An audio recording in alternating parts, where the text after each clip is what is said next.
rather than competing against every other applicant in a school's applicant pool. There are really 3 different demographics that you need to be thinking about as you distinguish your application from others. First, you're competing against other qualified applicants. Particularly given test optional policies instituted at top schools since the COVID-19 pandemic, many underqualified students or students who lack the credentials to get into top schools are throwing their hat in the ring to try their chances.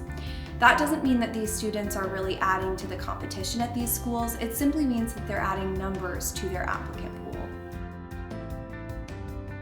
Second, students are competing against applicants with similar backgrounds or interests as them. An Ivy League school doesn't want to admit an entire freshman class full of engineers. They're seeking to diversify the fields and the subjects that their incoming students are interested in studying. And in addition to this, schools are interested in their own institutional priorities. This means they need to admit a certain number of students who are donors or children of donors, who might be children of faculty members, who are athletes, and so a certain number of spaces need to be reserved for students who fall into those categories as well. Some students assume that this means if they choose an obscure major or a certain topic of study that others might not be pursuing. However, this is not necessarily the case. What matters is not the stated interest of a student, but instead their ability to demonstrate their depth of engagement with their topic or field before they enter into the admissions process.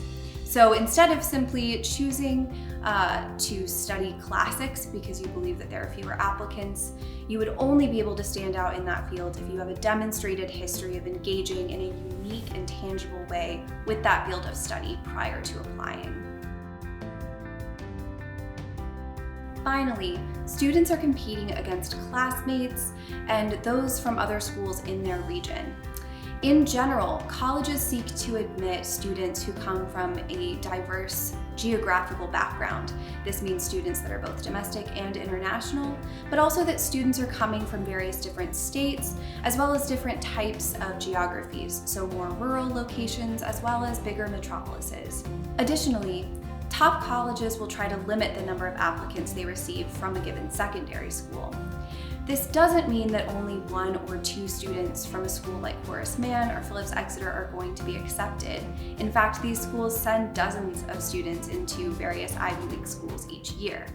It does, however, mean that perhaps only 5 out of 20 applicants at a school like Horace Mann will be accepted, even though the other 15 might be more qualified applicants than those from a public school in another region. Our senior mentors help students create strategically targeted admissions profiles starting as early as 9th grade.